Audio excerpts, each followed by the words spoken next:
പൂളിലൊക്കെ കുളിച്ച് വളർന്ന ആൾക്കാർക്ക് പുഴ ഒരു വ്യത്യസ്തമായ അനുഭവമായിരിക്കും. എനിക്ക് എൻ്റെ അമ്മ വീടെന്ന് പറയുമ്പോൾ ആദ്യം മനസ്സിലേക്ക് വരുന്നത് ഈ പുഴ തന്നെയാണ് കേട്ടോ.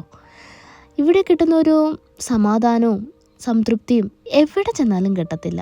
നല്ല തണുത്ത വെള്ളവും സൺസെറ്റും ശുദ്ധവായും ഇതൊക്കെയാണ് നമ്മളിവിടെ പിടിച്ചു നിർത്തുന്ന പ്രധാനപ്പെട്ട ഘടകങ്ങൾ. ഒഴുക്കിനനുസരിച്ച് പോകുന്ന കുറേ മീൻകുഞ്ഞു കൂട്ടങ്ങളെ ഇതിൽ കാണാൻ പറ്റിയിട്ടോ. ഒന്ന് സൂം ചെയ്ത് നോക്കാമെന്ന് വിചാരിച്ച് ഞാൻ കുറച്ച് അതിൻ്റെ സൈഡിൽ കൂടെ നടന്നു നീങ്ങി. തെരുവപ്പുല്ല് എന്ന് പറഞ്ഞൊരു പുല്ലുണ്ട്, അതിൻ്റെ മുകളിൽ തട്ടിയിട്ടുണ്ടെങ്കിൽ കൈയൊക്കെ മുറിയും. അത് എത്ര പേർക്ക് അറിയാമെന്നറിയത്തില്ല, പക്ഷെ അതൊക്കെ ഇങ്ങനെ പുഴയുടെ സൈഡിൽ ഇങ്ങനെ കിടക്കുന്നുണ്ട്. പുഴ ഇങ്ങനെ നീണ്ടു നിവർന്ന് കിടക്കുമ്പോൾ ചാടാനായിട്ട് മനസ്സിന് വല്ലാത്ത കൊതി തോന്നി എടുത്ത് ചാടി. നല്ല തണുത്ത വെള്ളം, നല്ല പ്രകൃതി, സൺസെറ്റ്. ഈ ചൂടുകാലത്ത് ഇതുപോലെ മുങ്ങി നിവരാൻ പറ്റുന്നത് വല്ലാത്തൊരു സുഖമാണ്. വീഡിയോ ഇത്രയേ ഉള്ളൂ.